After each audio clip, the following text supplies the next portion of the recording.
अपनी जिंदगी में एक उसूल आज से बनाइए और इसको 1 साल तक प्रैक्टिस कीजिए।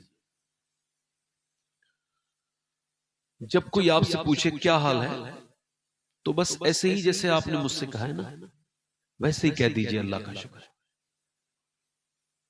इस जमाने में अपना हाल किसी को ना बताएं। सबके पास मरहम नहीं होता है, पेट सबको दिखाने का नहीं है। सैयदना मौला अली फरमाते हैं, जब तक तूने अपनी परेशानी का जिक्र किसी से नहीं किया है, तब तक तेरी इज्जत तेरी मुट्ठी में है, और जब तूने कह दिया तो अब तू रुसवाइयों के दर पे पहुंच गया। और मेरे शेख गौसुल आजम फरमाते हैं, सबको हाल बताओगे तो बेहाल हो जाओगे, हाल उसे बताओ जो हाल बदल सकता है।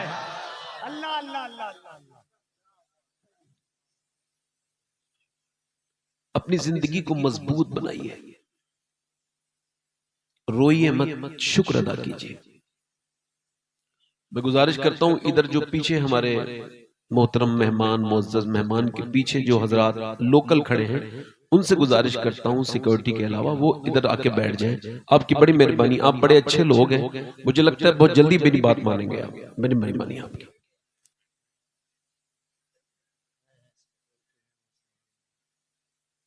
माशाअल्लाह। मुझे तो लगता है कि ये जो हमारे सिक्योरिटी के जो हजरात हैं, इनके लिए भी कुर्सियां डालने, ये भी कब तक खड़े रहेंगे? हमारा तो काम है भाई आपकी खिदमत करने का। बैठिए आराम से, हमारे मेहमान हैं आप, बैठिए आराम। हमारे क़िबला सैयद साहब तशरीफ रखते हैं, हमारे उलमा तशरीफ रखते हैं। जिन लोगों को ऐसा लगता हो कि उनको मरना है, वो मेरी पूरी तकरीर सुन के जाएं। इंशाअल्लाह अल्लाह ने चाहा जिंदगी में आप यहां से खाली हाथ नहीं जाएंगे, बल्कि आपकी जिंदगी में अल्लाह एक इनकलाब की सूरत हाल पैदा करेगा। डॉक्टर मोहम्मद इकबाल नाम सुना है? जिसने लिखा था सारे जहां से अच्छा। इकबाल से किसी ने पूछा कि भाई आपसे बड़ा शायर है मीर तकी मीर, और आपसे बड़ा शायर है गालिब, मगर उनके अशार लोगों को अजबर नहीं, याद नहीं, मगर आपकी शायरी लोगों को याद है। कोई ऐसा मुसलमान होगा जिसको ये शेर याद ना हो कि मोहम्मद से वफा तूने तो हम तेरे हैं। अल्लाह अल्लाह अल्लाह।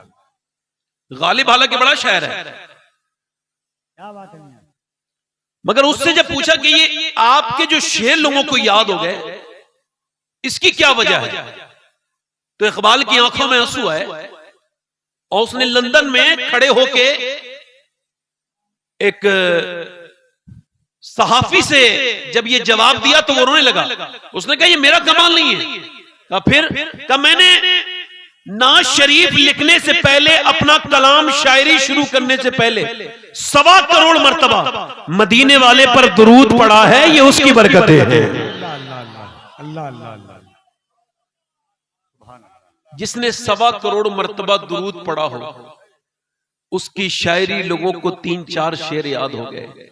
फिर उस बरेली के सुल्तान ने कितना दुरूद पढ़ा होगा, जिसका सलाम आज वो भी पढ़ते हैं जिनको उर्दू जबान नहीं आती है। तो इकबाल की जो मैं बात कह रहा था वो बड़ी खास बात है, और मेरी बात बड़े ध्यान से सुनेंगे आप। इकबाल कहता है कितना ही खूबसूरत घर बना लो, आप देख नहीं रहे आजकल के घर, पहले भी घर थे, मगर आजकल के बड़े डेकोरेट हैं, अपडेट हैं, कि भाई ये जो यहां की टाइल्स है ये सिर्फ किचन की है, इस टाइल को नहीं लगा सकते आप बाथरूम में, ये बाथरूम की है, इसको हॉल में नहीं लगा सकते, ये हॉल की है, ये सा वाला सोफा यहां रखा जाएगा, नहीं नहीं ये सोफा वहां ठीक लगेगा, ये यहां पर सेट रखें, इसको यहां सेट करें। मगर इकबाल कहता है कितने ही खूबसूरत घर बना लो, मगर उस घर को बर्बाद होने से कोई बचा नहीं सकता जिस घर में हुजूर की बेटी सैयदा फातिमा का जिक्र न होता हो। मतलब मकान होता है मकीन से, बुजुर्ग कहते हैं मकान होता है औरत से। और औरत है हया से, और हया है सैयदा फातिमा से। अल्लाह अल्लाह अल्लाह। देखो, हो सकता है ये जो तकरीर कर रहे हैं इसकी आखिरी तकरीर हो सकता है। मेरे नबी पाक ने वुजू करने के लिए 13 कदम दूर जाना है, 12 या 13 या 11 कदम, बस इतना ही दूर है। हजरत अब्बास हुजूर के चचा कहते हैं, मैंने देखा हुजूर ने वहीं तयम्मुम कर लिया। कहां पे?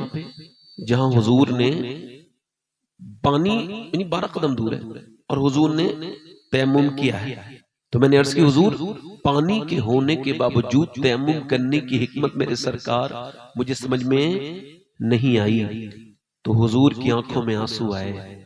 और सुनो, जिस नबी को यह भी खबर है कि मैं कब मरूंगा और आप कब, हुजूर ने फरमाया, ऐ मेरे चचा, मुझे उस पानी तक पहुंचने की उम्मीद नहीं है, और मैं अपने रब के हुजूर बेवुजू जाना नहीं चाहता।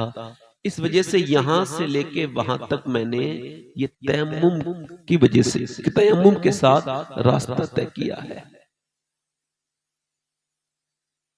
वो बंदा नेक हो ही नहीं सकता जो मौत को याद नहीं करता है। वो दुनियादार है। कहो की महफिल सज रही है, मदीने में कुछ लोग हंस रहे हैं, कह लगा रहे हैं। सरकारे दो आलम का गुजर हुआ, फरमाया सारे मजों को खत्म करने वाली मौत का जिक्र करो। फरमाया जितना मैं जानता हूं उतना तुमको खबर हो जाए तो कम हंसोगे ज्यादा रोगे। इकबाल कहता है वो घर बर्बाद होकर रहेगा जिस घर में हुजूर की बेटी का जिक्र। इसी वजह से पहले के लोग बड़े समझदार थे, रिश्ता करते थे तो दीन देखते थे। उनको खबर थी कि दीनदार होगी, शरीफ लड़की होगी, नेक लड़की होगी तो हमारी नस्ल सेपरेट हो जाएगी, सेफ हो जाएगी। अब ऐसा नहीं है। अब तो लोग मालदार देखते हैं, अमीरों की लड़कियां, बिगड़ी हुई बेहयाई के साथ लिबास पहनने वाली बेपर्दा औरतें, बेगैरत लड़कियां, उनके रिश्ते हो रहे हैं। मगर शरीफों की लड़कियां, शरीफ गरीबों की लड़कियां, नेक पर्दे वालियां बैठी हैं, उनके रिश्ते नहीं आ रहे हैं। हाजी जी, जब कोई हज करने वाला आदमी अपने लड़के के लिए रिश्ता ढूंढता है जहेज वाला, तो मुझको उसके हज पे शक लगता है, ये हज करके नहीं आया है, ये कोई लालची इंसान है, गया था तब भी लालची है, आया है तब भी इसका लालच खत्म नहीं हुआ, यानी इसका हज नहीं हुआ, ये यूं ही टक्करे मार के आया है। और आज के जमाने में वो शख्स अगर इस महफिल में कोई हो तो मैं सैयद हूं मगर फिर भी उसका हाथ चूमने के लिए तैयार हूं। उस नौजवान का जो ये ऐलान कर दे कि मैं शादी करूंगा बिना जहेज के करूंगा, जब बाप उससे कहे क्यों, तो वो कहते मुझे आला हजरत का ये शेर समझ में आ गया है, कौन देता है देने को मुंह चाहिए। ये जहेज वाले कार ले लेते हैं, पेट्रोल नहीं डलवा पाते, वो पेट्रोल थोड़ी देगा। मगर जब मदीने वाले अता करते हैं ना तो गाड़ी भी देते हैं, फिर पेट्रोल भी देते हैं। पहले लड़की देखते थे वही शरीफ हो जाए, नेक लड़की हो, नानी तक चेक करते थे लोग। कफील अंबर साहब, शाबाश भाई, नानी तक चेक करते थे। नानी की शराफत उसकी बेटी में आएगी, बेटी की आदतें उसकी बेटी में आएंगी। यानी नानी शरीफ है तो रिश्ता करो। एक बिगड़ी भी औरत पूरे कुटुंब को, पूरे खानदान को बिगाड़ सकती है। इसका ख्याल नहीं रहा। हमारा तो काम है अजान पढ़ना, ये हमारा काम नमाजी घर घर से लाना नहीं है। हमारा बात है बात बता देना। तो सुनो मेरे दोस्तों, मेरे भाइयों, लड़कियों को देखो तो नानी तक देखो। इस्लाम भी कहता है नानी देखो। इस्लाम कहता है अगर नानी देखनी है तो मक्के की खदीजतुल कुबरा को देखो, और अगर बेटी देखनी है तो मदीने की फातिमा ज़हरा को देखो, फिर नवासी देखनी है तो करबला की ज़ैनब कुबरा को देखो। नारे तकबीर, नारे रिसालत, गौसुल वरा कॉन्फ्रेंस, जलसे दस्तारबंदी। कहां गई वो माएं जो कुरान पढ़ती थी, कहां गई वो बेटियां। हम लोग किस मामले में, हमारी बेटियां जब होटलों में मुसलमान बुर्के वाली लड़कियों के ऊपर जब छापे पड़े तो वो निकले। मुसलमान लड़कियां जब बुर्के में होटलों में दरियाफ्त हो तो कौम को बड़ा सोचना चाहिए, शर्म की वजह से नीचे सर झुका लेना चाहिए। जब तेजी के साथ मुसलमान औरतें, मुसलमान बच्चियां, याद रखना वो औरत कभी नेक खातून, नेक लड़की माशरे को दे नहीं सकती जो खुद नेक ना हो। एक औरत ने जमाने बदले हैं, एक खातून ने दुनिया बदली है, तारीख इस पर शाहिद है। कभी तारीख पढ़ के देखना, मंगोल को मुगल बनाने वाली औरतें हैं।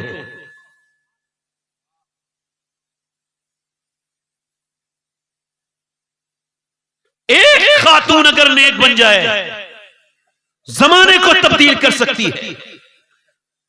गैर मुनक़सिम हिंदुस्तान में एक चौधरी थे, 1000 बीघा से ज्यादा जमीन, मालदार इंसान। उनकी जो 2 बीबियां हैं, एक 100 नौकर हैं उनके पास, बच्चे भी हैं। उन्होंने तीसरी शादी कर ली। तीसरी बीबी उनको ठीक मिल गई। कभी कभी बीबियां ठीक भी मिल जाती हैं, इनको ठीक तीसरी मिली। क्यों? क्योंकि वो नमाजी थी, कुरान पढ़ती थी। बोलो पीछे वाले, कुरान पढ़ती थी, नमाजी थी, नमाज की पाबंद थी। अब उसने आकर के कोई ताने तो नहीं दिए, मगर यहां कोई नमाज पढ़ता ही नहीं है। उधर उसका भाई भी नमाजी था, बाप भी नमाजी था, माँ भी नमाजी थी, बहनें भी नमाजी थी। यहां पूरा घर पे नमाजी है। चौधरी कभी नमाज नहीं पढ़ता, ना कोई बच्चा नमाज पढ़ता, ना उसकी बीबी नमाज पढ़ती। अब उसने सोचा इनको नमाजी कैसे बनाया जाए, कैसे। अब उसने कोई ऐसा तो नहीं, मैं बताऊं आपको, नसीहत करना आसान है, नसीहत करना और कब और कहां करनी है बहुत मुश्किल है। नसीहत कैसे करनी है मैं आपको बताऊं, कभी कभी 10 साल लगते हैं बात को कहने में। मौका देखा जाता है। वसीम बरेलवी ने कहा था, कौन सी बात किस वक्त कहां कब कही जाती है, यह सलीका हो तो हर बात सुनी जाती है। उसने देखा कि इनको नमाजी के लिए मैं बनाऊं कैसे, नमाजी तवज्जो है, नमाजी कैसे बनाऊं, मेरी तरफ तवज्जो करो, नमाजी कैसे बनाना है। उसने सोचा और देखा कि ये जो चौधरी है उसको दूध लेकर के जाता है नौकर। उसने कहा तुम थोड़ा सा इको कम करें इसका। उसे दूध लेकर के जाता है नौकर। वो बोली तुम लेके नहीं जाओगे, मैं लेके जाऊंगी। नौकर की कितनी हैसियत होती है। अच्छा दूध लेके गई, अखलाक देखें। बोली लीजिए चौधरी साहब दूध पीजिए। बादाम शदाम डाल के अच्छे से औटा के लेके गई थी, बेहतरीन बना के। उसने कहा मेरे तो 2 बीबियां हैं, वो कभी दूध नहीं लेके आई, मेरे नौकर मुझे दूध देते। कहने लगी मेरा ज्यादा हक है, मेरा हक आप क्यों छीनते हैं, मैं आपकी खिदमत ज्यादा करूंगी। अब तवज्जो करें। उसने कहा ठीक है दूध तो पी लिया। कहा मैं जरा अपने आपके पांव भी दबाना चाहती हूं। कहा क्यों? कहा घर में अम्मी के दबाती थी, अपने अब्बा के दबाती थी, अब आप मेरे सरताज हैं, आपकी खिदमत मेरे ऊपर लाजिम है, फर्ज है। आप जरा पांव, अच्छा वो पांव के पॉइंट भी जानती थी। कुछ लोग पांव दबाएं तो और दर्द कर देते हैं, उसको जान पता था। उसने जैसे ही दबाना शुरू किया इनको रिलैक्स फील हुआ, बड़ा अच्छा इत्मीनान लगा। और जैसे ही इनको नींद आने लगी चौधरी साहब को, वैसे ही वो बोली चौधरी साहब मैं तो जा रही हूं और आपको भी नींद आ रही है, अगर आपको बुरा ना लगे तो फजर की नमाज के लिए उठा दूं। अब एक तो चौधरी, दूसरा मर्द, तीसरा मालदार, 3 अलामत उसके अंदर घमंड की, तकब्बुर की। मर्द तो घमंडी होते ही हैं। इसका एग्जांपल दूं, 100 किलोमीटर सफर करके आएगा और घर में आके कहेगा जरा पानी लाना, ले 4 आदमी को परेशान करने की क्या जरूरत थी, खुद ही उठता जाके। मगर जहां चलती है वहां चलाता जरूर है आदमी। हजरत उमर आधी दुनिया का बादशाह, आधी दुनिया का बादशाह, मगर क्या किया देखे, जैसी चिराग जला बुझा वैसी जला दिया। किसी ने कहा हुजूर नौकर बैठा था उससे, फरमाया मैं जब चिराग नहीं जलाया था तब भी मैं उम्र था, चिराग जलाने के बाद भी मैं उम्र हूं। नुक्ताबरों ने हमको सुझाया, नुक्ताबरों ने हमको सुझाया, खास बनो और आम रहो, महफिल महफिल सोहबत रखो, दुनिया में बदनाम रहो। और अपने बड़े मीठे लबो लहजे में बात की, चौधरी साहब सुबह फजर में उठा दूं। उसने बहुत जोर से डांटा, जा मुझे समझाएगी, भाग यहां से, बदतमीज, मुझे नमाज बात करती है। उसने ऐसी भगा दिया, मगर अल्लाह वाली का दिल नहीं टूटा, आंखों से कुछ आंसू तो जरूर निकले, मगर उसने हिम्मत नहीं हारी, बड़ी शरीफ थी, रास्ता नहीं बदला। अल्लाह वाले रास्ता नहीं बदलते हैं जब तक वो रब से उसको मनवा न ले। आप देखें, उसने दूसरे दिन फिर आई, कह लगी चौधरी साहब लीजिए दूध पीजिएगा, फिर तू नमाज के लिए कहेगी। मगर उसको कल का दूध भी याद था कि पहले से बेहतर था, और कल की दवाई भी, टांगों का मजा भी उसको था। अब उसने कहा चौधरी फिर तुम नमाज के लिए कहोगी? कहा चौधरी साहब वो बात आगे मैं देखूंगी, फिलहाल आप मेरा हक तो न छीने। उसने दूध पिलाया, फिर पांव दबाने लगी, और दबाते दबाते चौधरी को फिर कल की तरह जैसी नींद आई, कह लगी चौधरी साहब मैं जा रही हूं, गुस्सा न करना, बुरा न मानना, अगर कहो तो फजर में उठा दूं। एकदम उसने आनन फानन में ऐसी लात मारी, ऊपर बैठी थी नीचे गिरी, और पत्थर में उसका मुंह लगा, खून मुंह से कतरे के जरिए नीचे को गिरा, और जैसे खून नीचे गिरा, न जाने एक लफ्ज नहीं बोला, एक लफ्ज भी नहीं बोला। न जाने वो कितनी नेक मां ने उसको पाला था, उसका बाप कितना शरीफ होगा जिसने ऐसी बेटी की तरबियत की, एक लफ्ज नहीं बोली, अपना बर्तन उठा के चली गई, मगर अपना रास्ता नहीं बदला। कई हफ्तों के बाद चौधरी ने कहा गाली देता हूं, मारता हूं, फिर भी आती है, क्या लालच है तुझे, बता क्या बात है। उसने आंखों में आंसू लाके कहा चौधरी और कोई लालच नहीं है, मेरे नबी फरमाते हैं बेनमाजी जब मरेगा उसको इतनी प्यास लगेगी, अगर 7 समंदर का पानी भी पी ले उसकी प्यास बुझ नहीं सकती, और बेनमाजी कयामत के दिन फिरौन और नमरूद के साथ खड़ा होगा। अब चौधरी मुझे और तो कोई लालच नहीं है, मैं भी चौधरी की बेटी हूं, मेरे बाप के पास भी तुझसे कम जमीन नहीं, मगर बात यह है कि अगर तू बेनमाजी रहेगा तो मेरे बच्चे बेनमाजी होंगे, मुझे और कोई लालच नहीं, बस इस वजह से आती हूं मेरी आने वाली नस्लें दीनदार हो, मुझे और कोई तुझसे लालच नहीं। वो कहता है कि उसने नजर नजर में ही ऐसे भले सुखन कहे, मैंने तो उसके पांव में सारा कलाम रख दिया। वो आगे बढ़ के बोला सुबह तुम ना उठाना, मैं सुबह को तुमको उठाऊंगा। सर्दियों की रातें थी, सुबह तहज्जुद में सुबह तहज्जुद के वक्त में उसने उसको उठाया, अल्लाह अकबर बोला चलो नमाज पढ़ो, का अभी तो तहज्जुद का वक्त है, अभी फजर का नहीं, का चलो वही नमाज पढ़ लेते हैं पहले। चौधरी ने वुजू करना शुरू किया, और जब चौधरान ने ठंडे पानी से वुजू किया, आदमी जैसे सजदे में गया, औरत की आंखों में आंसू आ गए, सजदे में जाके बिलक के रोई, मालिक तू बेहतरीन कदरदान है, तुझको पता है मैं कितनी पिटी हूं, कितनी मैंने चोटें खाई हैं, कितनी गालियां खाई हैं, तब ये यहां तक आया है, यहां तक लाना मेरा काम था, इसका दिल बदल देना मेरे मालिक तेरा काम है, मैं तेरी कमजोर तरीन तेरी बंदी हूं, मालिक तू बेपना ताकतों वाला है, मेरे आदमी का दिल बदल दे। मेरे आदमी का अल्लाह का फजल ऐसा हुआ कि चौधरी ने फिर कभी तहज्जुद की नमाज नहीं छोड़ी, फिर वो 5 वक्त का नमाजी बन गया, बल्कि नवाफिल भी अदा करता था। उसने एक मस्जिद बनवाई, उसके 100 नौकर नमाजी बन गए, उसकी बीबियां उसके बच्चे, यहां तक के इलाके में नमाज की लहर दौड़ गई। और इन दोनों के दरमियान जब बच्चा पैदा हुआ तो अपने वक्त का कुतुबुल अख्ताब बन के पैदा हुआ, उसका नाम सुल्तान मोहम्मद बाहू था, जिसने कहा था तस्बीह फिरी पर दिल नहीं फिरिया, की लेना तस्बीह पढ़ के हूं, इल्म पढ़ा पर अदम न सिखिया, की लेना इल्म नु पढ़ के हूं। यानी माँ बाप अगर नेक बने तो बच्चे अल्लाह के वली बन के पैदा होते हैं, माँ बाप अगर नमाज पढ़े तो बच्चे नमाजी होते हैं। अगर माँ 7 दिन की भूखी प्यासी अपने बच्चे को कुरान सुनाए तो उसका बेटा 3 दिन की भूख और प्यास के बाद वो नेज़े पे चढ़ के कुरान पढ़ता है और कहता है माँ अगर फातिमा होती है तो बेटा हुसैन है। नारे तकबीर, नारे रिसालत, क्या बात है मियां, वाह वाह। कहां गए मेरे दोस्त, कहां गए वो जिन्हें ये समझते हो तुम्हारी आंखें नौजवानों, बिगड़ गए, मोबाइलों ने बर्बाद कर दिया हमारी बेटियों को, बहनों को। ओछे के हाथ में खिलौना आ गया, क्या दर्द बयान करें, आप सब समझदार हो। किसकी बेटी किस वक्त रील बना के अपने बाप की इज्जत बर्बाद कर दे, कुछ नहीं पता। किसकी बेटी जिसके पुरखों ने उसकी इज्जत जमाने से बनाई, एक बेटी एक बेटा बर्बाद किए जा रहा है। मेरी बेटी मेरी बहन, ये तूने अपने जिस्म पे दिखा करके ये इंस्टाग्राम पे अपने फॉलोइंग बढ़ाए, फेसबुक पे बढ़ाए, यहाँ बढ़ाए, मगर मेरी बेटी ये फॉलोवर नहीं है, ये निगाहों के गंदे हैं, ये नफ्सियाती मरीज हैं जो तेरे जिस्म को देख के तुझे लाइक करते। मेरी बहन ये इज्जत नहीं है, ये इज्जत नहीं है। इज्जत कहां है बताऊं?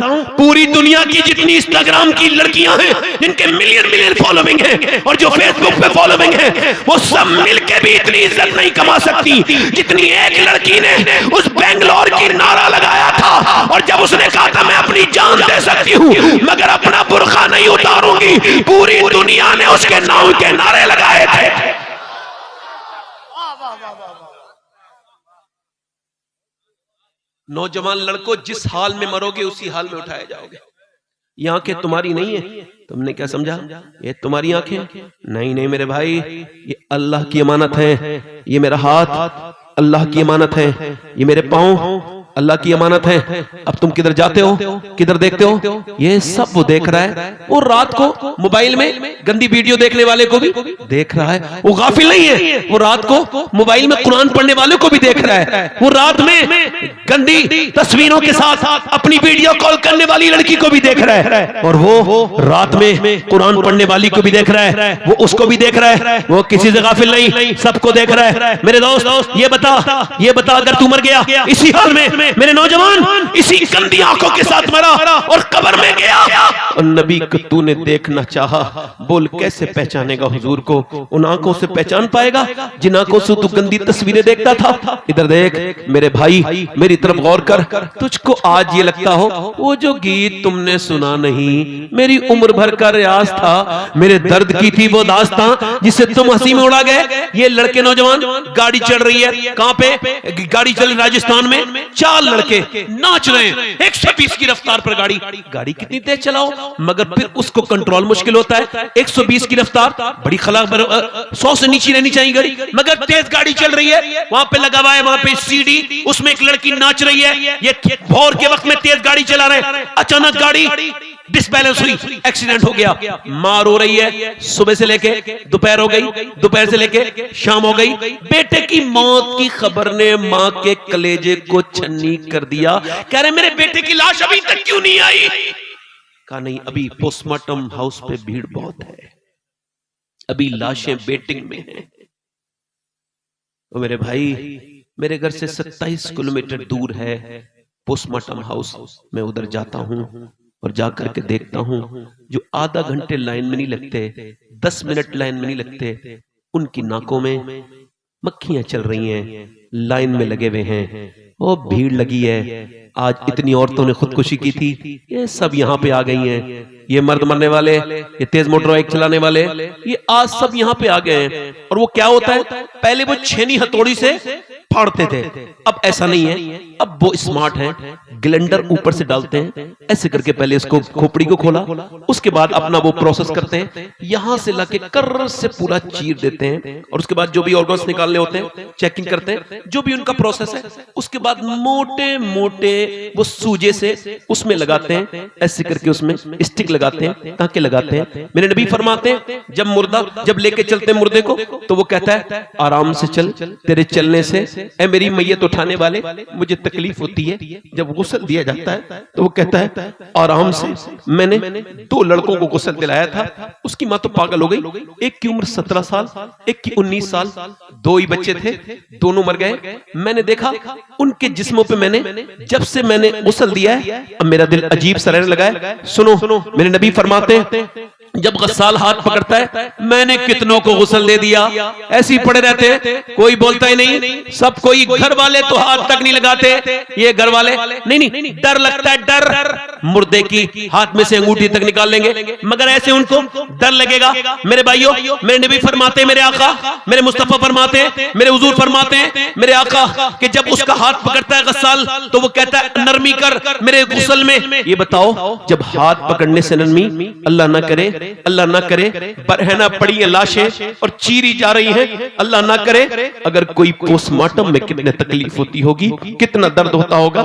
मैं तो दिन रात सफर में रहता हूं, अपने मालिक से दुआ करता हूं, मेरे करीम, मेरे रहीम, मुझे पोस्टमार्टम वाली मौत से बचाना। कहां गए वो लोग? मैं आपसे पूछ रहा हूं, आपसे ही बात कर रहा हूं, आप सबसे पूछना चाहता हूं। हजरत सैयदना अबू हुरैरा इंतकाल करने वाले, आंखों में आंसू हैं, रो रहे, कभी रंग पीला, कभी जर्द, कभी सुर्ख, कभी जर्द, कभी सुर्ख, कभी जर्द, कभी सुर्ख। किसी ने कितने बड़े सहाबी क्या मौत से डरे? कहा नहीं मौत से ही डरा हूं। फिर मेरे नबी फरमाते हैं मरते वक्त खबर हो जाती है बंदा जहन्नमी है या जन्नती है। मैं अपने रब से कह रहा हूं मालिक जब मैं मरूं तो मुझे जन्नत अता करना, जहन्नम से बचा लेना। मेरे भाई, मेरे नबी के गुलामों, एक औरत ने हिजरत की बदायूं से दिल्ली, इसको कहते हैं दिल्ली, सैयदादी है, सैदानी है। अगर कोई सैयद है तो दो सीन उसके अंदर लाजिम होंगे, एक सजदे का सीन, एक सखावत का सीन। रात के वक्त में वो खातून रो रही है अपने कमरे में, कच्चे घर में, उसका 7 साल का बेटा उठता है, कहता अम्मा क्यों रोती है? कह लगी मेरे बेटे और कोई बात नहीं, बस मेरे हाथ पे अभी छुपकली चढ़ी थी, फिर मुझे अपनी कब्र याद आ गई। अभी कुछ दिनों के बाद ऊपर से मेरे तख्ते लगाए जाएंगे, फिर उसके ऊपर मिट्टी डाली जाएगी, फिर उसके बाद मेरी नाक में मुंह में कीड़े चलेंगे। मैं सोच रही हूं आज तो ये मैंने हटा दी, ये मैंने छुपकली, कल जब मैं मरूंगी और मेरे ऊपर तख्ते लगा के लोग जाएंगे, नाक में मेरे कीड़े चलेंगे। मेरे लाडले, बस उसी कब्र से मुझे खौफ है। मेरे नबी फरमाते ये दुनियादारी में लगे हुए इंसान, ओ बाहर आ मेरे भाई, किस धोखे में पड़ गया? बादशाहों की नहीं रही दुनिया, अमीरों की नहीं, ना अमीरों को छोड़े, ना गरीबों को छोड़े, ना बादशाहों को छोड़े, ना वजीरों को छोड़े, ना आलिम को छोड़े, ना जाहिल को छोड़े, किसी को नहीं छोड़ेगी। मौला अली फरमाते हैं तू क्या समझता है ये तेरी सांसें? नहीं, ये तेरी सांसें नहीं है, ये सांसें नहीं है, मौत की तरफ बढ़ते हुए कदम है। तू हर दिन मौत के करीब चलता चला रहा है, तुझको बिल्कुल भी खौफ नहीं। ओ मेरे दोस्त, ओ मेरे भाई, मेरी तरफ देख, मैं तेरी तुझसे बात करता हूं और तुझसे ही बात कर रहा हूं। मेरे भाई इतनी गफलत में क्यों है? नौजवान तू अपने रब के सामने झुकता क्यों नहीं? ये जो और सुनो, वो औरत कहने लगी मेरे बेटे बस उसी कब्र से खौफ है। ये जो तकरीर कर रहा है ये भी एक दिन मर जाएगा, ये जो सुन रहे हैं ये भी मर जाएंगे। हुजूर फरमाते हैं, मेरे आका फरमाते हैं जब ऊपर से लगाने के बाद तख्ते और जब वो जाते हैं तो वो मुर्दा कहता है कहां चले मेरे दोस्तों, कहां चले मेरे भाइयों, कहां गए मेरे यारों, कहां गए मुझे छोड़ के, कहां जा रहे हो? हुजूर फरमाते उसकी आवाज सब सुनते हैं सिवाय इंसानों के। अल्लाह अगर चाहे, फरमाते अगर इंसान सुन ले तो वो उसकी मौत पे नहीं अपनी जिंदगियों पर रोएंगे। यानी जरा सोचो तो, आपकी मेरी लाश कब्र के नीचे है। मेरे नबी फरमाते मेरे नजदीक सबसे खतरनाक जगह कब्र है, कब्र। ओ मेरे भाइयों, मेरे दोस्तों, कौन सा दिन आएगा और कितनी मौतें उठेंगी? आला फरमाते हाय गाफिल वो क्या जगह है जहां 5 जाते हैं 4 फिरते हैं। इधर आपने 5वें आदमी को कब्र में रखा है, 4 रख के बाहर को आ गए। आला फरमाते ओ कब्र में इंसान को रखने वालों, क्या तुमको ये खबर नहीं है तुम हमेशा नहीं निकलते रहोगे? एक दिन तुम इसी कब्र में चले जाओगे। किस बात के झगड़े लगा रखे हैं? कैसी तुम्हें दुनिया की लालचें हो गई हैं? तुम्हें डर नहीं लगता? हजरत मूसा अलैहिस्सलाम के जमाने में झगड़ा हो गया जमीन पर, ये मेरी जमीन है, वो कह रहा है मेरी जमीन है। अब कहा मूसा ही इसका फैसला करेंगे अलैहिस्सलाम। कह लगे मूसा फैसला कर दीजिए जमीन किसकी है। दोनों के पास दलीलें हैं। मूसा अलैहिस्सलाम बोले इन दोनों से नहीं पूछूंगा, जमीन से ही जाके पूछ लूंगा। कहा ए जमीन तू किसकी है? ये दोनों दावेदार हैं। जमीन कहने लगी मूसा ये मैं इन दोनों में से किसी की नहीं हूं। का फिर कहा ये दोनों मेरे हैं, इन दोनों के जैसे न जाने कितनों को मैं चट कर गई, हजम कर गई, इनको भी कर जाऊंगी। अल्लाह अकबर। वो औरत बोली मेरे लाडले मुझे उस कब्र से खौफ है, उसी का डर है। बेटा छोटा सा बोला अम्मा तू तो बड़ी है, मैं छोटा हूं, मैं मर गया तो मेरा क्या होगा? तो मां ने कहा सजदा कर, अल्लाह बचाएगा कब्र से। जैसी मां सजदे में गई, बेटा सजदे में गया। मां बोली मेरे मालिक मेरा यतीम बच्चा है, कबूल कर। अल्लाह का फजल हुआ, अल्लाह ने बच्चे को ऐसा करम किया कि बच्चा जवान हो गया, नमाज तहज्जुद की पढ़ते पढ़ते मां का विसाल हो गया। अब 750 साल गुजर गए। जाके देखो दिल्ली की सरजमीन पे बादशाह आते रहे, उनकी हुकूमतें खत्म होती रही, उनकी औरतों की कब्रों के निशान नहीं मिलेंगे, मुगलों की शहजादियों की कब्रों के निशान मिट गए, मगर जो रात को रोती थी उसका 1003 बीघा जमीन में बना हुआ है। उसका नाम सैयदा जुलेखा अल-मारूफ माई साहिबा है। करीब में उसके बेटे का भी मजार है। और सुनो, इसके मजार पे हर हफ्ते बुध के दिन मेला लगता है। करीब में उसके बेटे का मजार है। बादशाहों की कब्रें मिट गई मगर उसके बेटे के मजार पे रोज मेला लगता है। उसके बेटे का नाम निजामुद्दीन महबूब इलाही। वाह वाह वाह, सुभान अल्लाह सुभान अल्लाह, वाह वाह वाह वाह, क्या गुफ्तगू है हज़रत, सुभान अल्लाह। मेरे भाइयों, मेरे दोस्तों, एक औरत मदीने में दुआ कर रही है, जरा तवज्जो करना। ऐसे करके देखो, आप लोगों का दिल लग रहा है? मंत्री साहब दिल लग रहा है आपका? माशा अल्लाह ताला आपका मुकम्मल दिल लगाए। नहीं, ये अच्छे लोग हैं, वरना लोग आते हैं चले जाते हैं सूरत दिखा के। ये बैठे हैं, इनका इसका मतलब इनके अंदर खैर है, भलाई है। हर इंसान के अंदर बड़ी भलाइयां होती हैं, उसे उसी नजर से देखा करो, जाविया अच्छा करो। अपनी नजरें अच्छी करोगे तो नजारे अच्छे हो जाएंगे। वाह वाह वाह, अब तवज्जो करें। एक सियाबिया दुआ कर रही है, अल्लाह मेरे नबी जंग जीत जाएं। देखो माइक वाले भाई, मैं तो आपसे शिकायत करूंगा नहीं, क्योंकि अल्लाह ने मुझे पर्सनल माइक बड़ा अच्छा दिया है, इस वजह से मैं किसी शिकायत नहीं करता। दुआ कर रही है, अल्लाह मेरे नबी जंग जीत जाएं, मेरे हुजूर जंग, इधर देखो, मेरे नबी जंग जीत जाएं। अच्छा, उसका बाप जंग में है। मेरी बहनें सुने, अगर कोई एक बेटी भी मेरी बहन है आज मेरी तकरीर पे लब्बैक कह देगी तो मेरी जिंदगी में तब्दीली आ जाएगी, मैं अपने रब की बारगाह में सुरखरू हो जाऊंगा। ऐसे दुआ करिए, ले मेरे नबी जंग, मेरे हुजूर जंग। किसी ने पीछे से आके कहा, तेरा बाप भी तो जंग में था। हाँ, हुजूर तो जंग जीत गए मगर तेरा बाप शहीद हो गया। इधर देखो, बाप का गम आम गम नहीं है, समझ आ रही? मैंने 25 साल पहले अपने बाप की मौत की खबर सुनी थी, 25 साल हो गए। आज भी दर्द वैसा का वैसा ही है। जब भी उनकी यादों की हवा चलती है, दिल फिर उन जख्मों को हरा कर देता है। हिंदुस्तान में एक बड़ा मसला है इस बड़े सगीर में, बाप के मरने के बाद लोग रोते हैं, है ना? बाप के मरने के बाद कि मेरे कत्ल के बाद उसने जफा से तौबा, हाय उस जोरे पशेमा का पशेमा होना।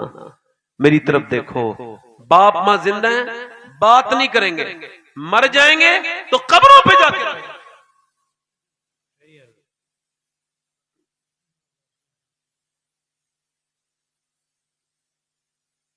बाप का गम बड़ा गम है। मां वो अजीम हस्ती है जिसने दुआओं से वली बनाए।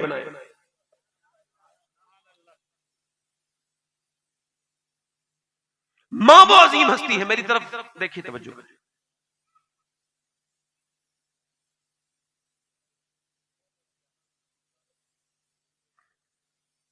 आपका दिल लग रहा है मेरी तरफ देख रहे हैं? मैं डिस्टर्ब तो नहीं हो रहा हूं? नहीं, आपको लग रहा है कि नहीं? ऐसे कोई बातें होती है थोड़ा डिस्टर्ब हो जाता हूं, संजीदा मिजाज का इंसान हूं ना। तवज्जो करें, अल्लाह सलामत रखे।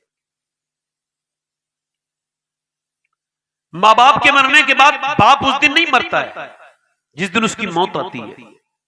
बाप तो उस दिन मरता है जिस दिन बेटा तेज आवाज से उससे बोलता है। बाप को मौत इस दिन आती है जिस दिन उसका बेटा बदतमीजी करता है उसके साथ। और एक बात और बताऊं मैं आपको, अगर कोई ये कहे कि सैयद मुजीबुर रहमान साहब आशिक रसूल नहीं है, हालांकि उसको ऐसा नहीं कहना चाहिए, गुनाह है, मगर उसके ईमान पे कोई फर्क नहीं पड़ेगा। अगर कोई ये कहे कि शाहबाज रजा नूरी कलकत्तवी आशिक रसूल नहीं है तो ईमान पे फर्क नहीं पड़ेगा। अगर कोई ये कहे कि कफील अंबर साहब किबला कलकत्तवी ये आशिक रसूल नहीं है तो कोई फर्क नहीं पड़ेगा। कोई ये कहे कि शबात हुसैन ये आशिक रसूल नहीं है तो फर्क नहीं पड़ेगा। मगर मैं जिसका जिक्र कर रहा हूं, अगर उसके बारे में सोच भी लिया तो फर्क पड़ेगा, क्योंकि उसको मेरे नबी ने अपनी जबान से फरमाया कि उवैस करनी मेरा आशिक है। दिल से सुनो जरा। राम मोहब्बत से दोनों हाथों को उठा करके नारे तकबीर, पूरा मजमा दिल लगा करके नारे तकबीर, नारे रिसालत, शहजादे गौसे आज़म।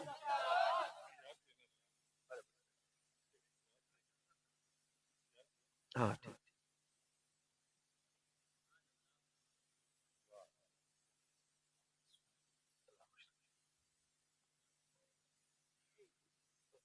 इधर देख।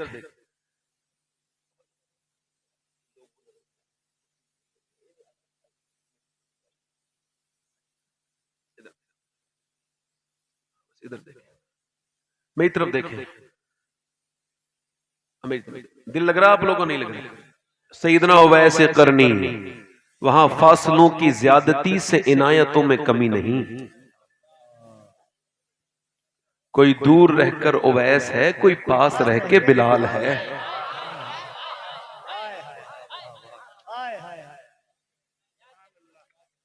ए भाई बैठ जाओ, ए भैया, ए भैया, ए आप बैठ जाओ, या तो बैठ जाओ या ऐसे उठो कि फिर कभी ना बैठो। नहीं मतलब मजाक नहीं है, आप बैठ जाओ, बैठ जाओ। तो सुन लो मुझे बात, कहो तो खत्म कर दूं मैं। मैंने कोई फालतू बात तो नहीं की इतनी देर में, तो अब सुनो मेरी बात। मेरे बात आपने गुलाम नूर मुजस्सम साहब को सुनना है, जो कि हिंदुस्तान के बड़े मशहूर शायर भी हैं, मौलाना भी हैं, कारी भी हैं, है ना? बताना जरूरी हो गया आजकल। अब मैं आपसे अर्ज कर रहा था, क्या नाम है उनका, हजरत उवैस। उन्होंने कभी अपनी हुजूर का दीदार जाहिरी तौर से कभी किया? क्यों?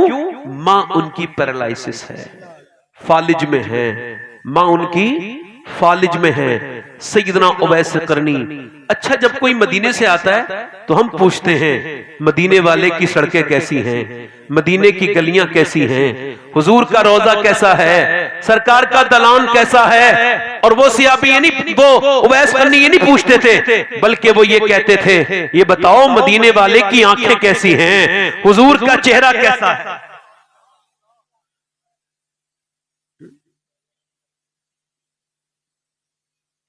उवैस करनी, मेरे नबी पाक के बारे में अम्मा ने एक दिन देखा। बेटे बैठ जाओ आप सब लोग, जरा थोड़ा सा बड़ी मसला है आपके साथ, बैठ जाओ। ए भाई आप बैठ जाओ, बैठ जाओ, बैठ जाओ, बैठ जाओ। हाँ जाने जाओ, आप दुरूद पाक पढ़ लीजिए। 5 मिनट और बोलूं या खत्म कर दूं? आपका दिल लग रहा है, बोलो। किन लोगों का हाथ दिल लग रहा है? दोनों हाथ उठा के बोलो लब्बैक या रसूल अल्लाह। बड़ी मेहरबानी। शेर नहीं, कोई बात नहीं, मैं तो अपनी बात कर ही रहा हूं। उवैस करनी, वहां फासलों की ज़ियादती से इनायतों में कमी नहीं। कोई दूर रह कर उवैस है, कोई पास रह के बिलाल है। सैयदना उवैस करनी। अब मां देखती है कि जब भी कोई मदीने से आता है, मक्के से आता है, मेरा बेटा गमगीन हो जाता है, परेशान हो जाता है और पूछता है हुजूर के बारे में। तो मां ने एक दिन पूछा, क्या मेरे बेटे बहुत मोहब्बत करता है अपने नबी से? तो कोई जवाब नहीं दिया। वासिफ अली वासिफ फरमाते हैं कि मोहब्बत खामोश कर देती है, आदमी को बोलने नहीं देती। फिर मां ने जब अगला सवाल किया तो फूट फूट के रोने लगे, कहने लगे मेरे बेटे क्या हुजूर को देखना चाहता है? कहने लगे हाँ मेरी माँ, मगर तू बीमार है, तो मेरी माँ ये बता मैं कैसे जाऊं? मेरे नबी ने फरमाया कि माँ बाप जिसके हैं वो उनकी खिदमत करे, मेरे साथ जिहाद पे न जाए, ये उसके माँ बाप की खिदमत करना उसके लिए काफी है। मेरे नबी के गुलामों सुनो, माँ ने कहा मेरे लाडले जा देख के आ जा। उवैस करनी से। मगर सैयदना उवैस करनी कह रहे नहीं। माँ ने कहा मेरे बेटे चला जा। जब माँ ने कई मरतबा कहा और मैं तुझे 3 पहर का टाइम देती हूँ, तो हजरत उवैस करनी वहां से निकल गए और मदीने की तरफ चल रहे हैं और यही कह के जा रहे, चला हूं एक मुजरिम की तरह मैं जानिबे तैबा। मदीने का सफर है और मैं नमदीदा किसी के हाथ ने बढ़कर सहारा दे दिया, वरना कहां मैं और कहां वो रास्ते पेचीदा मेरे नबी के उवैस करनी मदीने पहुंच गए। अच्छा, हुजूर के रोजे पर पहुंच गए, हुजूर के घर पहुंच गए, सरकार के दरवाजे पे पहुंच गए। हजरत अली बिन उस्मान हजवेरी दाता लाहौरी कहते हैं हजरत उवैस करनी ने जाकर के अर्ज की, क्या नबी करीम तशरीफ रखते हैं? क्या मेरे मुस्तफा जाने रहमत तशरीफ रखते हैं? आवाज आई, नहीं हुजूर तो नहीं है। आप कौन है? क्या मैं एक मुसाफिर हूं, एक चरवाहा हूं, हुजूर का दीदार करने आया हूं। मेरी मां ने मुझे कुछ कम वक्त का टाइम दिया है, क्या हुजूर तशरीफ रखते हैं? अंदर से आवाज आई, रात को ठहर जाओ, सुबह को मुस्तफा आए, सुबह को मेरे नबी आए तो नबी पाक से मिल करके चले जाना। अब बाहर किसी की सिसकियों ने अदम तोड़ा, किसी की आहें सर्द होने लगी। का क्यों रोते हो? बाहर से आवाज आई, इस वजह से कि मेरी मां ने मुझे जो वक्त दिया था, अगर रुकूंगा तो मां मेरी परेशान हो जाएगी। मां से वादा करके आया हूं, मुझे वापस जाना है। हुजूर आए तो मेरा सलाम कह देना और कह देना चरवाहा आया था, हुजूर आपको सलाम कह के गया था। मेरे हुजूर, मेरे सरकार, मेरे आका, मेरे नबी, मेरे हुजूर को सलाम कह देना।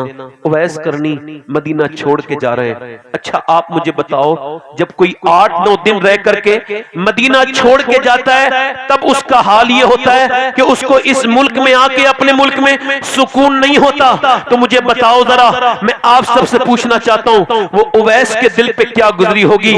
उठकर तो आ गए हैं तेरी बज़्म से, मगर कुछ दिल ही जानता है कि किस दिल से आए हैं। आला हज़रत फरमाते, फिर के गली गली तबाह, ठोकरें सबकी खाए क्यों, दिल को जो अक्ल दे खुदा, तेरी गली से जाए क्यों। सैयदना उवैस करनी रज़ी अल्लाह तआला अन्हु वापस आए, हुजूर सुबह को तशरीफ लेकर के आए। बेखबर हो गुलामों से वो आका क्या है, बेखबर हो गुलामों से वो आका क्या है। हुजूर ने फरमाया, कौन आया था आयशा का? हुजूर, मेरे आका ने फरमाया, मेरे दरवाजे पे बड़ी रौनकें हैं, मेरे दरवाजे पे बड़े फूल, बड़ी खुशबुएं हैं। कौन आया था? अर्ज़ की, हुजूर कोई माँ का फरमा बरदार बेटा आया था, उसकी माँ बीमार थी ए मेरे सरकार, मगर अब वो आपकी अपनी माँ की वजह से वापस चला गया। कोई चरवाहा था। हुजूर ने फरमाया, मेरा मिंबर लगाया जाए, मेरे गुलामों मेरा मिंबर लगाया जाए। मिंबर लगाया और फिर सरकार ने फरमाया, लोगों मेरा एक आशिक है, उसने मेरा कभी दीदार नहीं किया, मगर उसकी दुआएं इतनी मकबूल हैं कि अली तुम उससे दुआ के लिए कहना, तुम उमर तुम उससे मेरी उम्मत के लिए दुआ करवाना, और क़यामत के दिन जब वो जन्नत में जाएगा, अल्लाह फरमाएगा ठहर जा उवैस, उवैस ठहरे कहेंगे। अल्लाह फरमाएगा, उधर देख मेरी उम्मत के जहन्नमी खड़े हैं, मेरे नबी की उम्मत के जहन्नमी खड़े हैं, उनको इशारा कर। अल्लाह जब फरमाएगा वो इशारा करेंगे। नबी फरमाते, मेरी उम्मत के जहन्नमी उवैस के इशारे से जन्नती हो जाएंगे। ये माँ का मकाम है। कौन से पीर साहब की दुआ कितनी कबूल होती है कुछ नहीं पता, कौन से पीर साहब के कितने पांव चूमने हैं, कितने नहीं चूमने हैं, इसकी मैं कोई आपको नहीं कहूंगा, मगर खुदा की कसम मेरे नबी फरमाते हैं कि अगर माँ दुआ करे और बाप दुआ करे तो ऐसे दुआ लगती है जैसे नबियों की दुआएं अपने उम्मती के हक में लगती हैं। कभी माँ के हाथ भी चूमा करो, कभी अपने बाप के हाथ चूमा करो। माँ एक बार चली जाए तो दूसरी बार नहीं मिलती।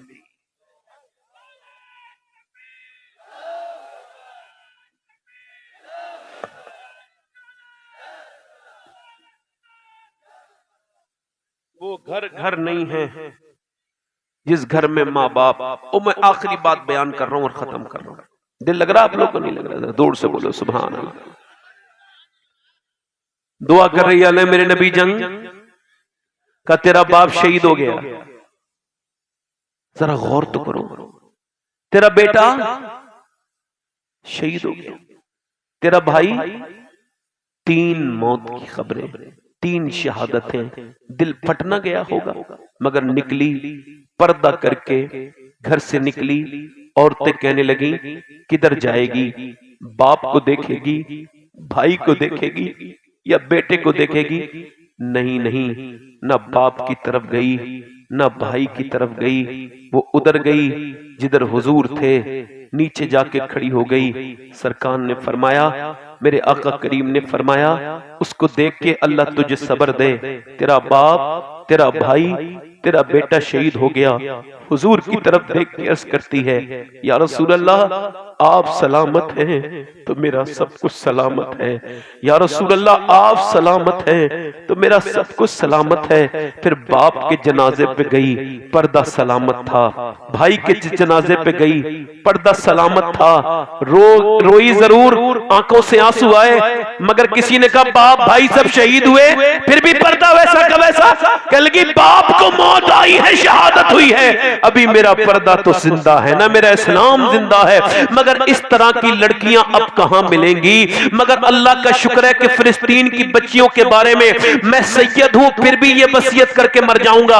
अगर कोई फिलिस्तीन की लड़की का जूता ला दे, उस लड़कियों का कि जिन्होंने ये बयान दिया है कि जब हम रात को सोते हैं तो मेरे सीने पे वो जूता रख देना, कि जब रात को सोते हैं तो हम इस वजह से रात को सोते हैं तो अपना बुर्का ओढ़ के सोते हैं, पर्दा करके सोते हैं। का क्यों? का इस वजह से कि जब रात को बम गिरते हैं तो सुबह को मलबे में से लाशें निकलती हैं। हम ये सोच करके पर्दा करके सोते हैं कि अगर हमारे घरों पे बम गिरे और सुबह को जब हमारी लाशें निकले तो पर्दे में होनी चाहिए, बेपर्दा नहीं होनी चाहिए। कि जब कयामत के दिन हुजूर की बेटी से मुलाकात हो तो अर्ज कर दे, हमारे घर तो मलबे बन गए थे, हमारे बच्चों की लाशें तो बमों से उड़ गई थी, मगर ए नबी ज़ादी, हमने पर्दा नहीं छोड़ा, हम पर्दे में आए हैं, हम पर्दे में आए हैं। काश मैं अपनी उन बेटियों को बताता जिनको सर पे दुपट्टा रखने में शर्म महसूस होती है, मैं काश अपनी उन बहनों को बता पाता, मेरी बेटियों को बता पाता,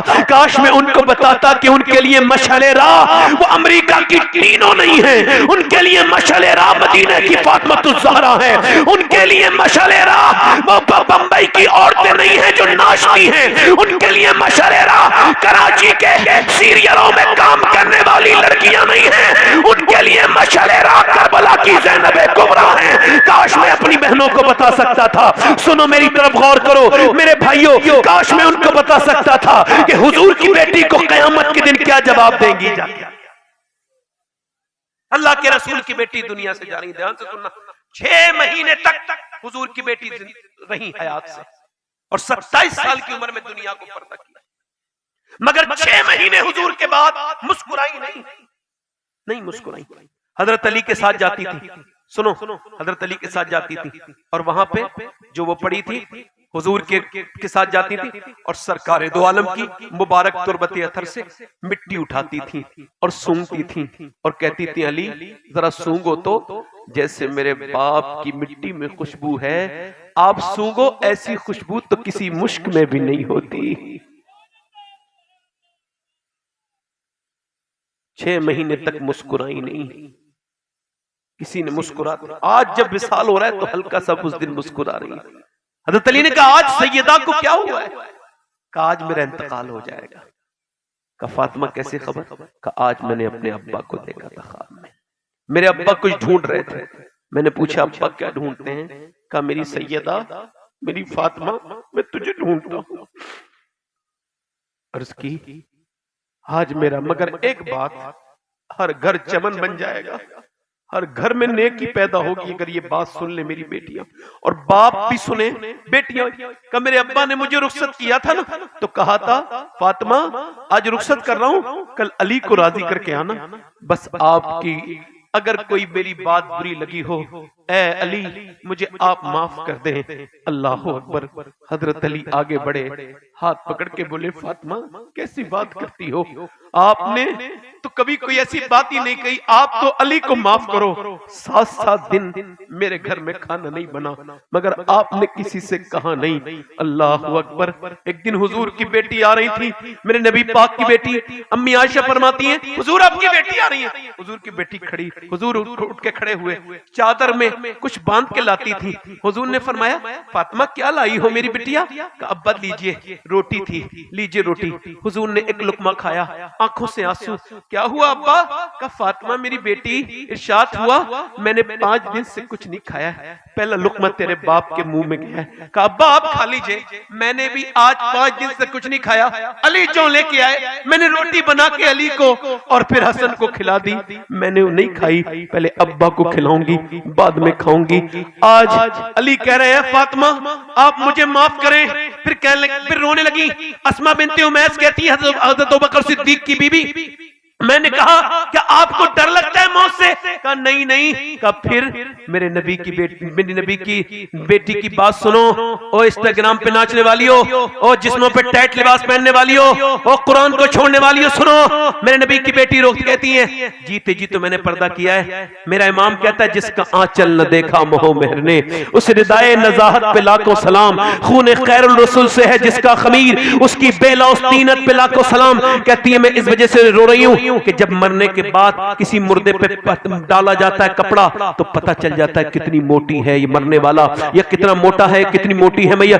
मैं इस वजह से रो रही हूँ, जीते जी तो मैंने पर्दा किया है, कहीं इंतकाल के बाद मेरा जनाजा निकले तो किसी को ये खबर ना हो जाए कि मोहम्मद की बेटी फातिमा कितनी मोटी थी, कितनी पतली थी। मेरे नबी की बेटी इस दुनिया को 27 साल की उम्र में तकरीबन छोड़ रही है और दुनिया को यह पैगाम दे रही है कि ये जो दुनिया से जा रही है ये कोई आम नहीं है। इकबाल ने कहा था मरियम अज़ियक निस्बत ईसा अजीज, अस्सै निस्बत हजरत ज़हरा अजीज, नूर चश्मी रहमतुल लिल आलमीन, इमाम अव्वलीन व आखिरीन। इकबाल कहता है कौन है फातिमा? अरे मरियम वो है जो सिर्फ ईसा की माँ है, एक वजह से बुलंद है, मगर फातिमा को तो देखो बेटे की तरफ से बुलंद ऐसी है कि जन्नती जवानों के सरदार की माँ है, अली की बीबी है, नबी की बेटी है, खुद जन्नती औरतों की सरदारा है। मेरा इमाम कहता है नूर बिनते नूर सोचे नूर उम्मे नूर नूर मुतलकी कनीज अल्लाह रे लहना नूर का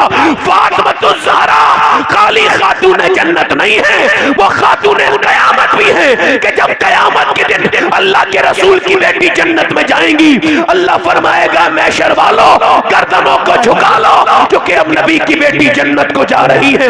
ऐसे मेरे नबी की बेटी नारे तकबीर, नारे रिसालत, अज़मते मखदूमे कायनात, ज़िक्र सैयदा ज़हरा, गौसुल वरा कॉन्फ्रेंस, मसलके आला हजरत। मैं अपनी बेटियों से आ गया है, अब हमारी सांसें मुश्किल हो रही हैं। मेरी बेटियों हमारी कोई इज्जत नहीं बची, कहीं कोई इज्जत नहीं। अब अफसोस करने से कुछ नहीं होगा, अब कुरान पढ़ने से होगा। क्या बात है, वाह वाह वाह। कुरान लाओ अपने घरों में, अपने बच्चों को पढ़ाओ, शरीयत की पाबंदी करो। आखिरी बात मेरी यह है, एक औरत मूसा अलैहिस्सलाम के जमाने में एक आदमी, बहुत ध्यान से सुनना, आखिरी हिचकी है, गौर से सुन, जिंदगी भर का खुलासा इसी आवाज में है। आखिरी बात है, एक औरत है, एक खातून है, एक आदमी के पास आके कहती है मुझे कुछ अल्लाह के नाम पे दे दे, मेरे बच्चे भूखे हैं। उसने कहा मुझे तो हर रात एक नई औरत की जरूरत होती है, मैं तो एक औरत को रंगीन करता हूँ रात, तू रात को आ जाना, मेरी तो तुझ पे भी नजर है, तू उधर रहती है, मैं तुझे जानता हूँ, तो तू रात को आ जाना, मैं तुझको दे दूंगा, अभी कुछ दे लेके चली जा। उसने कहा मैं जिस्म बेचने नहीं आई, वापस चली गई। मगर जब बच्चे रोए ना तो माँ भी मजबूर हो गई, बच्चों ने पकड़ के अम्मा लेके आई कुछ, एक बच्चा तो गिर गया भूख की वजह से, माँ उसके पास गई, कह लगी कुछ दे दे अल्लाह के नाम पे, रात को जो तेरा दिल चाहे वो कर लेना, मैं आ जाऊंगी। लेके चली गई, रात को पहुंची, खिला पिला के, कमरा बंद है, जिना करने के इरादे से आगे जा रहा है। देखो मैं किसी की तवज्जो और किसी से दाद नहीं मांगता, मगर ये बात इंतहाई दर्जे के वो लोग कल कयामत के दिन जवाब देंगे जो मेरी तकरीर के बीच में बात करते हैं। देखना जवाब, अब जो बात कर रहे हैं उन तक बात पहुंच गई, मैं किसी को कहता नहीं। कम से कम आप किसी को सपोर्ट नहीं कर सकते तो उसको आप परेशान भी करने का हक नहीं रखते। मैंने तो किसी से नहीं कहा कोई बोले सुभान अल्लाह, मैं तो आप सबका खादिम हूं। डाकिये की कोई हैसियत नहीं होती है, डाकिये कोई औकात है, डाकिया तो डांक लेके आता है, मगर अल्लाह का शुक्र है डाकियों को नहीं देखा जाता, जहां से खत आता है उसको देखा जाता है। तो मैं हूं तो डाकिया, मगर मदीने वाले का खत पढ़ रहा हूं। जिना करने के लिए आगे बढ़ा है, किस हाल में वो होगा, रोज जिना करता था, लड़की औरत की तरफ बढ़ा, वो लेटी है, ये आगे बढ़ा है, इसके ऊपर सवार है शिद्दत उस गुनाह की, आगे बढ़ के इसके हाथ लगाने के लिए बढ़ा। वो लड़का औरत लेटी है, सांसें तेज हुई, हाथ जैसी लगाए ना वैसे ही इसकी आंखों से आंसू आए, रोने लगी। क्यों रोती है, क्यों रोती है, पैसे नहीं मिले? का पैसे सब कुछ नहीं होते, इज्जत भी कुछ होती है और ईमान भी कुछ होता है। तो क्या मतलब? का जब मैं रात को सजदा करती हूँ तब भी मेरा रब मुझे देखता है, और आज जब मैं तेरे साथ अपना मुंह काला कर रही हूँ तब भी मेरा रब मुझे देख रहा है। मैं उससे यही कह रही हूँ, ए बेपनाह ताकतों वाले, तुझको खबर है कि मैं एक कमजोर औरत हूँ और मैंने कभी जिना नहीं किया, तू खुद इस पर गवाह है। मालिक, मैंने कभी जिना नहीं किया। अगर मेरे बच्चे भूखे ना होते, ए मेरे मालिक, अगर मेरे बच्चे भूखे ना होते और मैं परेशान ना होती तो कभी ये बुरा काम न करती, मुझे माफ कर देना। ये कह के जब वो रोई, अल्लाह कितना करीम है, कैसे दिलों को बदलने वाला है, कैसा अजीम है कि उसने एकदम उसका दिल बदल दिया। वो रो के बोला, जा मैं तुझे अपनी बहन बनाता हूँ, तूने मेरी आंखें खोल दी, इतनी परेशानी में डरती है, जा। वो तो चली गई, पैसे वैसे दे दिए। ये सजदे में गिर के बोला, मालिक मुझे माफ कर दे, एक दिन आई थी, हाथ तक नहीं लगाया, मैंने तो कितनी इज्जतों पे डाके डाले, मालिक मैं बहुत गुनहगार हूँ, मुझे माफ कर दे, मेरे करीम मुझे माफ कर दे। वो रो रो के सो गया, पता ही नहीं चला। सुबह को दरवाजा दस्तक हुई, का कौन? का दरवाजा खोलो, सामने मूसा अलैहिस्सलाम खड़े थे। कह लगे, आप कौन? का मेरा नाम मूसा है, अल्लाह ने तुझे सलाम कहा है। कह लगे, मूसा गलत रास्ते पे आ गए, इस इलाके के सबसे बदकार आदमी का घर है, मुझे अल्लाह सलाम नहीं कह सकता। मूसा ने कहा, नहीं नहीं, तेरा तूने कोई नेकी की है? उसने पूरी बात बता के रोने लगा। कह लगा, मैंने एक नेकी की। फिर कितना रोया? का मैं इतना रोया कि मेरा चेहरा पूरा भीग गया था। तो मालूम है मूसा अलैहिस्सलाम क्या बोले? अल्लाह ने मुझे भेजा है और कहा है मेरे बंदे से कहना उसके आंसू उसके अल्लाह ने कबूल कर लिए। कोई बंदा तेरे दर पे जो आंसू रोल देता है, मेरे मौला दरे तौबा तो उस पर खोल देता है। मूसा ने कहा, अल्लाह ने तुझे माफ कर दिया, तुझे सलाम भेजा है। कांप के बोला, एक बार रोने में, हाँ वो इतना ही करीम है, 70 माओं से ज्यादा मेहरबान।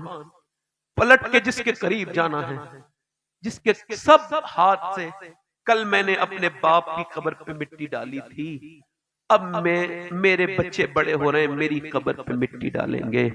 गौसे आजम फरमाते हैं, नफ्स की हर बीमारी का इलाज मौत का जिक्र है। मेरे दोस्तों जरा गौर करो, हाथ उठा के बताओ कितने लोग हुजूर के नाम पे जान दे दोगे? दोनों हाथ उठा के बताओ, दोनों हाथ, एक दूसरे की तरफ ना देखना, मुस्कुराना नहीं।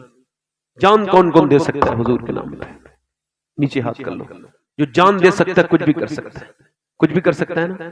तो आप में से कितने लोग ऐसे हैं जो हुजूर के नाम पे आज से, एक दूसरे की तरफ ना देखना, मुस्कुराना नहीं, कितने नौजवान ऐसे हैं और कितने लोग ऐसे हैं जो आज से हुजूर के नाम पे जान भी दे देंगे और आज से पूरी दाढ़ी भी रखा लेंगे। इस महफिल में जरा खड़े हो जाए, खड़े हो जाए नौजवान जो आज से दाढ़ी रखाएं, यहां आ जाए बाहर। सिर्फ दाढ़ी रखाने वाले मदरसे के बच्चा कोई ना आए। आपके तो दाढ़ी है, ए भाई आप तो बैठो, आप आ जाओ, माशा आप बैठ जाओ, तुम्हारे रो रहे हो, बैठ जाओ, आ जाओ, आ गए, आ जाओ, आ जाओ, 1 मिनट के लिए आ जाओ। ये हार जरा नूर भाई इनके गले में डाल देना बच्चों के। आ जाओ, इधर आ जाओ, दाढ़ी रखने वाले आप आओ, आप दाढ़ी रखाओगे बेटा? इधर आओ, दाढ़ी रखाओगे, इधर आओ। 100 शहीदों का सवाब है, निकल जाओ। जो दाढ़ी रखा है खड़ा हो जाए।